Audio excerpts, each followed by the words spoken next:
Good morning મિત્રો. આજે આપણે શિયર ફોર્સ અને બેન્ડિંગ મોમેન્ટ ડાયાગ્રામમાં સાઇન કન્વેન્શન કઈ રીતે લઈએ છીએ તે જોઈશું. સૌથી પહેલાં જોઈએ કે what is shear force and what is bending moment diagram. Now shear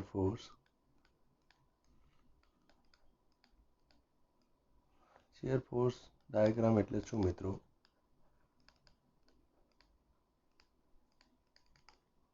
shear force ડાયાગ્રામની તમને ડેફિનેશન આપેલી છે. It is the algebraic sum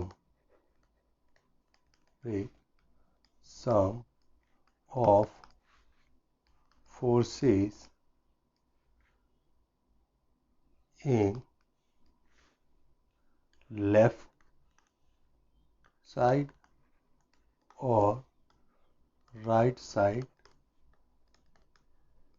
of the section in beam. Okay મિત્રો, સપોઝ તમને એક બીમ આપેલો છે. કેમ અને કઈ રીતે સમજીએ આને? એક તમને બીમ આપેલો છે, જોઈએ આપણે. ઓકે, તમને એક આ રીતે બીમ આપેલું છે મિત્રો, બરાબર છે. હવે એના ઉપર એક આપણે ફોર્સ લગાડીએ છીએ અને સેક્શન ઉપર લગાડવાનું છે. તો સેક્શન માટે તમને આપણે એક સેક્શન લઈ લઈએ છીએ, વર્ટિકલ સેક્શન. અહીંયા એક સેક્શન લીધો. ત્યાંથી આપણને ફોર્સની કોઈક આ ડાયરેક્શન લાગે છે. એક ફોર્સ આ ડાયરેક્શનમાં લગાડે છે, જ્યારે બીજી સાઈડ જે ફોર્સ લાગે છે એ આ ડાયરેક્શનમાં લાગે છે, નીચેથી ઉપર. ઓકે મિત્રો, તો આનાથી શું થશે? આ જે બીમ છે એ પોતે કઈ દિશામાં રોટેટ કરશે? જુઓ તમે, આ જે બીમ ફોર્સ લાગશે તો પોતે ઘડિયાળના કાંટાની દિશામાં એને રોટેશન આપશે. જે રોટેશન જોવા મળશે એ કઈ દિશામાં જોવા મળશે? ઘડિયાળની કાંટામાં એ રોટેશન જોવા મળશે. તો આ રોટેશન જે થાય છે ક્લોકવાઇઝ રોટેશન માટે આ કન્વેન્શન જે આ રીતે આપણે કેલ્ક્યુલેશન કરીશું કે જે સેક્શન છે આપણો, સેક્શનની ડાબી સાઈડ જે નીચેથી ઉપર ફોર્સ લાગે છે પોઝિટિવ, અને સેક્શનની જમણી સાઈડ ઉપરથી નીચે જે ફોર્સ લાગે છે એને પોઝિટિવ ગણીશું. What is section? ચલો મિત્રો, કેમ સેક્શન લેવો પડે એના માટે આપણે એક જોઈએ ઉદાહરણ. ઓકે, ચલો. સપોઝ તમને એક બીમ દેખાડું છું ને ક્યાંથી કઈ રીતે પોઝિટિવ લેવું એ કે આપણે જોઈ લઈએ.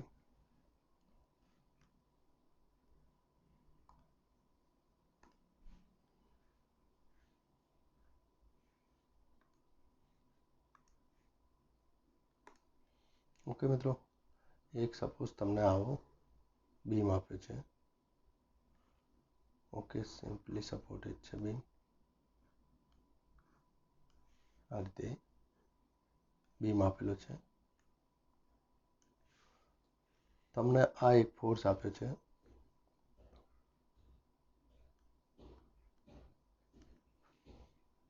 ઓકે, એક ફોર્સ આપણને આપી દીધેલો છે. જોઈએ કે કયો આ ફોર્સને આપણે નામ આપી દઈએ. ચલો, આર એ ફોર્સ આપ્યો છે. ઓકે, સપોઝ હું કેલ્ક્યુલેશન અને એ પોઈન્ટ, ચલો એ પોઈન્ટ આપી દઉં, કોઈક વચ્ચે બીજો એટલે આપીએ આપણે પોઈન્ટ બી. ઓકે, હવે સેક્શન એટલે શું મિત્રો? જુઓ તમે, એક લાઈન આ પહેલો section at A point. Okay, તો આપણે આ સેક્શન લઈ લીધો અને આપણે જોયું હતું આગળ સાઇન કન્વેન્શન પ્રમાણે કે જે પણ ફોર્સ ક્લોકવાઇઝ એટલે કે જમણી સાઈડ નીચે લાગે છે તે પોઝિટિવ, ડાબી સાઈડ ઉપર લાગે છે તે પોઝિટિવ. હવે જો આ સેક્શનની આ ફોર્સ કઈ બાજુમાં છે? જમણી સાઈડ. તો આ શું થઈ જશે? પોઝિટિવ. ઓકે, હવે આપણે જ્યારે, અને જુઓ તમને કહી દીધું, is the algebraic sum of forces in left side or right side. એટલે બંનેમાંથી જ્યારે સેક્શન પર તમે જતા હોય ત્યારે કોઈ પણ એક સાઈડ ગણતરી તમારે કરવાની છે. હવે એ સેક્શન એ માટે આ ફોર્સ પોઝિટિવ હતો. જ્યારે બી બિંદુ ઉપર ગણતરી કરતા હશું, સપોઝ આ બી બિંદુ ઉપર આપણે આવી ગયા, તો સેક્શન એટ પોઈન્ટ બી, તો આ ફોર્સ કયો થઈ જશે? જુઓ, હવે આપણે ફરીથી ડાબી સાઈડ જ એની કેલ્ક્યુલેશન ચાલુ છે. ડાબી સાઈડ, તો ક્યાં લાગે છે? ડાબી સાઈડ કેવા ફોર્સ પોઝિટિવ છે? ઉપર લાગતા ફોર્સ પોઝિટિવ. તો આપણે હવે જે તમને દેખાય છે ક્યાં લાગે છે? નીચે. તો આ આરે કેવો થઈ જશે? માઇનસ, નેગેટિવ થઈ જશે. એટલે જેમ જેમ સેક્શન બદલા છે, આ સેક્શન હોય તો આરે પોઝિટિવ આવશે, આ સેક્શન ઉપર જશો તો આરે નેગેટિવ આવશે. એ રીતે તમારું બિહેવિયર તમારે સાઇન કન્વેન્શન લેવા પડશે. ઓકે, સેમ એ રીતે આપણે મોમેન્ટની વાત કરીએ મિત્રો.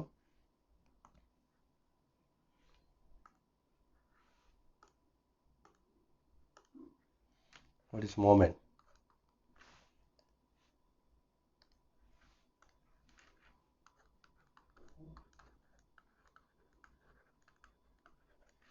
Bending moment diagram. Okay, what is bending moment diagram? એની વાત કરીએ તો bending moment diagram, it is the algebraic sum of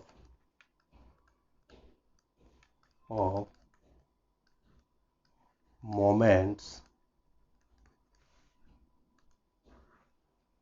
in right side or left side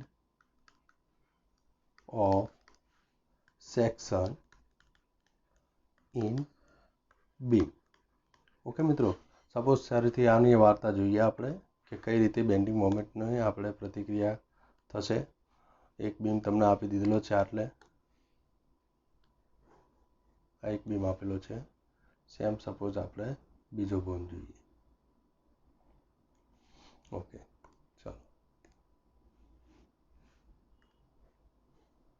ચલો મિત્રો, એક મોમેન્ટ સેક્શનની વાત કરીએ એટલે એક વચ્ચે એક આપણે સેક્શન લઈ લઈએ. આ એક સેક્શન છે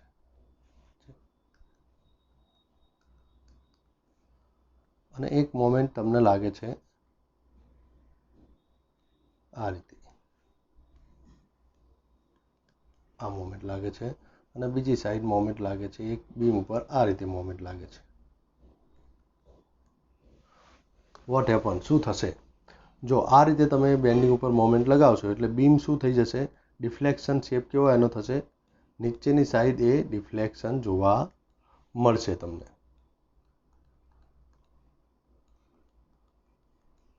અને આ જ્યારે મોમેન્ટ લાગતી હશે ત્યારે બીમનું ડિફ્લેક્શન કંઈક આવું થશે મોમેન્ટ લાગ્યા પછી. આ રીતે તમને ડિફ્લેક્ટેડ શેપ જોવા મળશે. હવે જો આ બીમ કેવો થાય છે? પોતે નીચેની જગ્યામાં ઝુકાવ કરે છે, એટલે આને આપણે સેગિંગ મોમેન્ટ કહીશું. આ જે મોમેન્ટ હશે એને કેવી કહીશું? સેગિંગ મોમેન્ટ. અને આ જે હશે જે બીમને ઉપરની તરફ ઝુકાવ કરે છે એટલે એને આપણે કહીશું હોગિંગ મોમેન્ટ. ઓકે મિત્રો, હવે આપણે જ્યારે કન્સિડર કરતા હોઈએ ત્યારે સેગિંગ મોમેન્ટને આપણે ઓલવેઝ પ્લસ લઈશું. સેગિંગ મોમેન્ટ એટલે શું? જે સેક્શન ઉપર તમે ગણતરી કરો છો તો ડાબી સાઈડ જ્યારે ક્લોકવાઇઝ મોમેન્ટ લાગે છે એ પોઝિટિવ, અને જમણી સાઈડ એન્ટી ક્લોકવાઇઝ પોઝિટિવ. જ્યારે હોગિંગ મોમેન્ટની વાત કરીએ તો ડાબી સાઈડ એન્ટી ક્લોકવાઇઝ તમારી આ આપણે મોમેન્ટ જે થાય છે એ કેવી થશે? નેગેટિવ. એટલે કે ડાબી સાઈડ એન્ટી ક્લોકવાઇઝ નેગેટિવ થઈ જશે અને જમણી સાઈડ. એટલે આપણે આ કન્વેન્શન ફોલો કરતા હોઈએ છીએ જનરલ, કેમ કે આપણા મોસ્ટ ઓફ લોડ ઉપરથી નીચેની તરફ લાગતા હોય છે અને સેગિંગ મોમેન્ટને આપણે પ્લસ ગણીએ છીએ. કોઈક નીચેથી ઉપર ફોર્સ લાગે એટલે ડિફ્લેક્શન ઉપર થવાના ચાન્સીસ ક્યારેક ઓછા રહે છે. તો જ્યારે તમે માઇનસ જોશો, માઇનસ મોમેન્ટ એટલે એ બીમને ઉપરની તરફ પુશઅપ કરવાનો ટ્રાય કરતો હશે. ઓકે મિત્રો, ક્યાં જરૂરી છે શિયર ફોર્સ અને બેન્ડિંગ મોમેન્ટ ડાયાગ્રામ? એના માટે એક ચેન્જ પોઈન્ટ જોઈએ અને બીજું આપણે જોઈએ પોઈન્ટ ઓફ કોન્ટ્રાફ્લેક્સર. ઓકે મિત્રો, ચલો.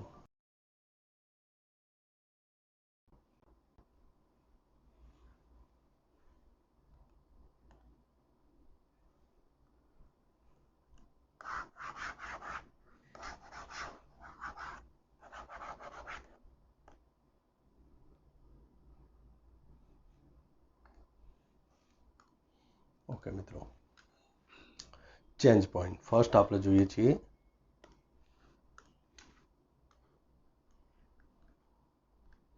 ચેન્જ પોઈન્ટ, ચેન્જિંગ પોઈન્ટ પણ કહે છે આને.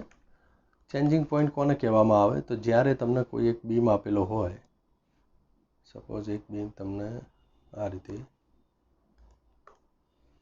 આપેલો છે અને એનો જ્યારે shear force bending moment diagram તમે દોરો, સપોઝ હું શિયર ફોર્સ ડાયાગ્રામ દોરું છું અને શિયર ફોર્સ ડાયાગ્રામ કંઈક તમને આવો મળે છે બીમ પર.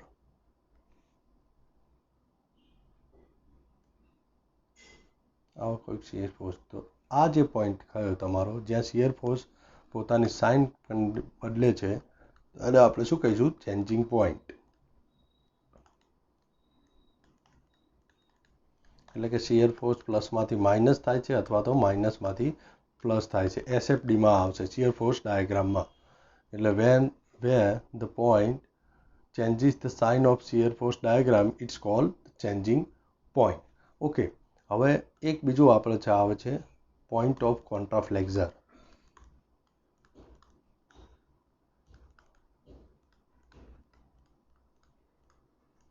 પોઈન્ટ ઓફ કોન્ટ્રાફ્લેક્સર જોઈએ આપણે કઈ રીતે. તો એક ડાયાગ્રામ તમને દોરું જે બેન્ડિંગ, હવે જે પોઈન્ટ ઓફ કોન્ટ્રાફ્લેક્સર તમને જોવા મળશે એ BMDમાં જોવા મળશે, એટલે કે બેન્ડિંગ મોમેન્ટ ડાયાગ્રામમાં જોવા મળશે. આપણે એક આટલે બીમ અને એનો જે ડાયાગ્રામ સપોઝ તમને કંઈક આવો જોવા મળે છે.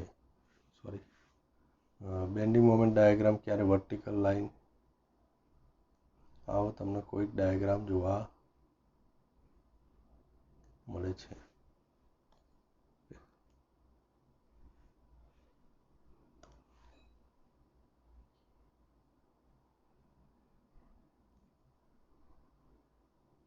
આવો કોઈક આપણને ડાયાગ્રામ જોવા મળે તો ઉપરની સાઈડ આપણે પોઝિટિવ લઈએ છીએ ડાયાગ્રામ, નીચેની સાઈડ તો જે જગ્યાએ બેન્ડિંગ મોમેન્ટ ડાયાગ્રામ પોતાની સાઇન ચેન્જ કરે છે એને આપણે શું કહીશું? Point of contraflexure. એટલે કે પ્લસમાંથી માઇનસ થાય અથવા તો માઇનસમાંથી પ્લસ થાય તો એ પોઈન્ટને શું કહેવામાં આવે છે? Point of contraflexure. હવે મિત્રો, આ શિયર ફોર્સને બેન્ડિંગ મોમેન્ટ ડાયાગ્રામ કેમ જરૂરી છે? કે જ્યાં આપણે જોયું એક સપોઝ તમને બીમ આપ્યો હતો આ રીતે અને આપણે વાત કરી હતી કે ભાઈ BMD ડાયાગ્રામ દોર્યો અને એક મોમેન્ટ ક્રિએટ કરી હતી, આ રીતની મોમેન્ટ હતી, તો એનું બીમનું ડિફ્લેક્શન કઈ રીતે જોવા મળતું હતું? આ રીતે જોવા મળતું હતું. તો જુઓ, આ જે બીમના એક્સ્ટ્રીમ ફાઈબર છે કે બહારના જે આ ફાઈબર છે ત્યાં કેવું ખેંચાણ બળ લાગશે. આ જે મટીરિયલ છે ત્યાં ખેંચાણ, પોતે મટીરિયલ શું થશે? ખેંચાવાનો ટ્રાય થશે, એટલે ટેન્શનમાં ખેંચીને તૂટવાનું ત્યાં પોસિબલ થશે. તો ત્યાં મારે મેક્સિમમ ડક્ટિલિટીની જરૂર પડશે. એટલે સિવિલ એન્જિનિયરિંગ માટે ખાસ ક્યાં તમારે સ્ટીલ પ્રોવાઈડ કરવું વધારે એ તમને એક્ઝેક્ટ ખ્યાલ આવશે બેન્ડિંગ મોમેન્ટ ડાયાગ્રામથી. અને શિયર ફોર્સ ડાયાગ્રામમાં પણ તમે જોઈ શકશો બીજું એક કે જે જગ્યાએ આ ચેન્જિંગ પોઈન્ટ હશે ત્યાં તમને બીમમાં, આપણે જ્યારે જોઈશું બીમમાં ડાયાગ્રામ, જ્યાં શિયર ફોર્સ પોતાની સાઇન ચેન્જ કરતું હશે ત્યાં જ સૌથી વધારે મેક્સિમમ બેન્ડિંગ મોમેન્ટ જોવા મળશે. ત્યાંથી બી તમને ખબર પડશે કે આટલે મોમેન્ટ વધારે છે તો એ મોમેન્ટ મારે કઈ રીતે ત્યાં ડક્ટિલિટી વધારે પ્રોવાઈડ કરવી. અને મિકેનિકલમાં બી જ્યારે ઇન્સ્ટ્રુમેન્ટ બનાવતા હોય, જ્યારે બીમના વસ્તુ આવે તો એ જગ્યા ઉપર તમારે ડક્ટિલિટી વધારે પ્રોવાઈડ કરવી પડશે. સેમ એ જ વસ્તુ આપણે હોગિંગ મોમેન્ટ માટે પણ સમજીએ. સપોઝ તમને એક હોગિંગ મોમેન્ટ લાગેલી દેખાડીએ, હોગિંગ તો દેખાડ્યું, આ રીતે સેગિંગ મોમેન્ટ લાગે છે, એટલે કે સેક્શનની આઈધર સાઈડ આ રીતે લાગે છે તો એનું ડિફ્લેક્શન શેપ ક્યાં જોવા મળે છે? આ રીતે તમને એનો ડિફ્લેક્ટેડ શેપ જોવા મળશે. તો આના એક્સ્ટ્રીમ ફાઈબર નીચેની તરફ ખેંચાય. જ્યારે અહીં કોમ્પ્રેશન આવે છે, કોમ્પ્રેશનમાં તમારે ડક્ટિલિટી ઓછી હશે તો ચાલશે, ત્યાં બ્રિટલ મટીરિયલ વધારે જોઈશે કેમ કે કોમ્પ્રેશન એ સારું સહન કરી શકશે. ઓકે, હવે આટલા એક્સ્ટ્રીમ ફાઈબર પોતે ખેંચાણ બળ અનુભવે છે તો ત્યાં તમારે ડક્ટિલિટી વધારે પ્રોવાઈડ કરવી પડશે મટીરિયલથી. ઓકે મિત્રો, હવે BMમાં આપણે એક વસ્તુ જોવાની બાકી રહી ગઈ કે સેક્શનની કઈ સાઈડ પોઝિટિવ અને કઈ સાઈડ નેગેટિવ, એ પણ આપણે જોડે જોડે પેરેલલ જોઈ લઈએ.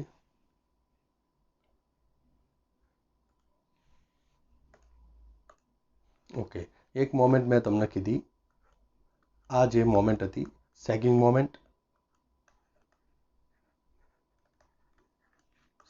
મોમેન્ટ, અને આપણે કેવી લીધી હતી? પ્લસ. સપોઝ આપણે એક્ઝામ્પલ જોઈએ, એક તમને બીમ આપેલો છે, આ રીતનો એક બીમ તમને આપી દીધેલો છે. હોરિઝોન્ટલ લાઈન નથી પણ મિત્રો કન્સિડર કરજો હોરિઝોન્ટલ જ છે અને ઓકે ચલો આટલે એક ફોર્સ આપી દીધો છે, આટલે એક ફોર્સ આપી દીધેલો છે અને આટલે એક ફોર્સ આપી દીધો. સપોઝ આ ફોર્સને આપણે કહી દઈએ point load at A, point load at B અને પોઈન્ટ લોડ એટ સી. તો જ્યારે હું એક સેક્શન લઈ લઈએ, આપણે આ સેક્શનને વાત કરીએ, આપણે ડી સેક્શન મેં સપોઝ લીધું, તો આ સેક્શન આપણે ડી થઈ ગયું. ઓકે મિત્રો, ડી માટે જો સાઈડ આપણે કેલ્ક્યુલેશન કરીએ છીએ ડી માટે, તો આ સેગિંગને આપણે પોઝિટિવ કીધું, એટલે સેક્શનની જમણી સાઈડ આ બધા ફોર્સ લાગે છે, સેક્શનની જમણી સાઈડ. તો જમણી સાઈડ કેવા ફોર્સ એન્ટી ક્લોકવાઇઝ હશે એ બધું આપણે શું કરીશું, પોઝિટિવ લઈશું. જ્યારે આ જમણી સાઈડ આ ફોર્સ કઈ મોમેન્ટ ક્રિએટ કરે છે, નીચે એન્ટી ક્લોકવાઇઝ મોમેન્ટ ક્રિએટ કરશે. જ્યારે આપણને ખ્યાલ છે સેગિંગમાં ક્લોકવાઇઝ મોમેન્ટ ક્રિએટ કરશે અને સેગિંગમાં એન્ટી ક્લોકવાઇઝ જમણી સાઈડ પોઝિટિવ છે. તો આટલે આ સેક્શન માટે આર એ માઇનસ, સેમ આ પોઈન્ટ પણ શું કરશે, આ રીતે જ મોમેન્ટને ક્રિએટ કરશે એન્ટી ક્લોકવાઇઝ. તો જમણી સાઈડ એ પણ શું થઈ જશે, પીબી પણ શું જોવા મળશે, માઇનસ, આટલે પીબી છે, અને પીસી એ પણ ફોર સેક્શન ડી. ત્રણેય ફોર્સ તમને ડી, ત્રણેય ફોર્સ કેવા જોવા મળશે, માઇનસ જોવા મળશે. જ્યારે સેક્શન આપણે ઈ લઈ લઈએ, એટલે સેક્શન સપોઝ ઈ લીધો, તો સેક્શન ઈની વાત કરીએ, સેક્શન ઈ માટે જુઓ આ કેવી રીતે ક્રિએટ કરે છે, એન્ટી ક્લોકવાઇઝ. ડાબી સાઈડ શું કરે છે, એન્ટી ક્લોકવાઇઝ. જ્યારે ડાબી સાઈડ કયો, ક્લોકવાઇઝ પોઝિટિવ છે. તો ઈ માટે આ પણ કેવો થશે, નેગેટિવ જ થશે. અને બી, આ બી એન્ટી ક્લોકવાઇઝ જ છે. જ્યારે આ ફોર્સ જે ક્રિએટ કરે છે એન્ટી ક્લોકવાઇઝ, આ ક્લોકવાઇઝ હોય તો પોઝિટિવ ડાબી સાઈડ, અને આઈકણ એન્ટી ક્લોકવાઇઝ હોય તો પોઝિટિવ. તો આના માટે પણ સપોઝ બંને ફોર્સ કેવા થઈ જશે, આર એ, પી એ, પીબી અને પીસી ત્રણેય માઇનસ થઈ જશે. સપોઝ કે અહીંયા કોઈ ફોર્સ લાગતો હોત મિત્રો, અહીંયા કોઈ ફોર્સ આપણે રિએક્શન એટ ડી લાગે છે અને જોઈએ એટલે રિએક્શન એટ ડી, એટલે આપણે પોઈન્ટ આપી દઈએ ઈ F, reaction of F point લાગે છે. તો સેક્શન ઈ આગળ જુઓ તો આર ડીના લીધે કઈ મોમેન્ટ ક્રિએટ થાય છે, ઉપરની તરફ લાગે છે, તો મોમેન્ટ કઈ ક્રિએટ કરશે, ક્લોકવાઇઝ. તો એના લીધે સેક્શન ઈ આગળ આર ડી કેવો થઈ જશે, પોઝિટિવ થઈ જશે. અને આર એફ ભલે એન્ટી ક્લોકવાઇઝ ક્રિએટ કરે છે પણ જમણી સાઈડ થઈ ગયો, ઈ સેક્શનની જમણી સાઈડ. તો જમણી સાઈડ ફરીથી શું થઈ જશે, આર એફ પોઝિટિવ થઈ જશે. આ રીતે મિત્રો તમે એને મોમેન્ટ ક્યારે કઈ લેવી એ ખ્યાલ આવશે. ઓકે મિત્રો, થેન્ક યુ. આના ઉપરથી, આજના વિડીયો પરથી તમને મોમેન્ટમાં કઈ સાઇનથી પોઝિટિવ જોવા મળશે, શિયર ફોર્સ ડાયાગ્રામમાં કયા પોઝિટિવ અને કયા નેગેટિવ પોઈન્ટ જોવા મળશે એ આપણે જોયું, તથા પોઈન્ટ ઓફ કોન્ટ્રાફ્લેક્ચર, ચેન્જિંગ પોઈન્ટ અને બીએમ અને એસએફટી ડાયાગ્રામનું શું મહત્વ છે તે પણ આપણે જોયું. ઓકે મિત્રો, બાય.